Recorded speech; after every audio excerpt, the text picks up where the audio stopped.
Je t'en conjure devant Dieu et devant Jésus-Christ, qui doit juger les vivants et les morts.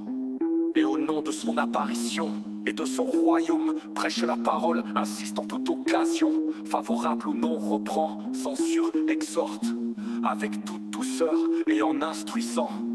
Car il viendra un temps où les hommes ne supporteront pas la saine doctrine, mais ayant la démangeaison d'entendre des choses agréables, ils se donneront une foule de docteurs. Selon leurs propres désirs, détourneront l'oreille de la vérité et se tourneront vers les fables.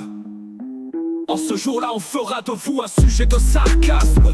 On poussera des cris lamentables. On dira nous sommes entièrement dévastés. Donne à d'autres la part de mon peuple. Et quoi, il me l'enlève.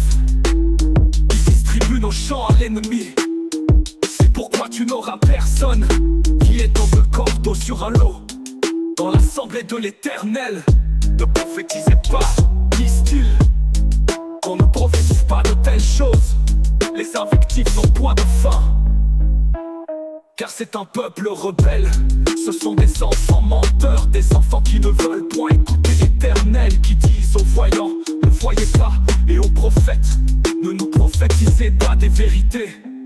Dites-nous des choses flatteuses, prophétisez des chimères.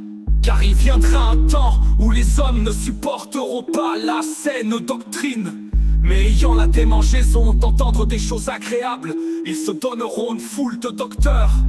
Selon leurs propres désirs, détourneront l'oreille de la vérité et se tourneront vers les fables. Jésus leur répondit: prenez garde que personne ne vous séduise. Plusieurs faux prophètes s'élèveront et ils séduiront beaucoup de gens.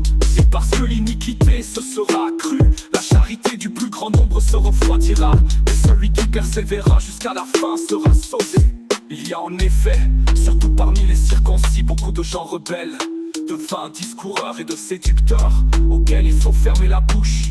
Ils bouleversent des familles entières, enseignant pour un gain honteux ce qu'on ne doit pas enseigner. C'est pourquoi reprends-les sévèrement, afin qu'ils aient une foi saine, et qu'ils ne s'attachent pas à des fables judaïques et à des commandements d'hommes qui se détournent de la vérité.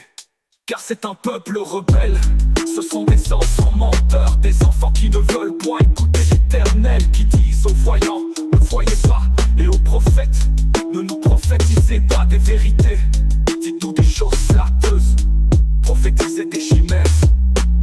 Car il viendra un temps où les hommes ne supporteront pas la saine doctrine, mais ayant la démangeaison d'entendre des choses agréables, ils se donneront une foule de docteurs. Selon leurs propres désirs, détourneront l'oreille de la vérité et se tourneront vers les fables. Évite les discussions folles, les généalogies, les querelles, les disputes relatives à la loi, car elles sont inutiles et vaines. Éloigne de toi après un premier et un second avertissement celui qui provoque des divisions, sachant qu'un homme de cette espèce est perverti et qu'il pêche en se condamnant lui-même.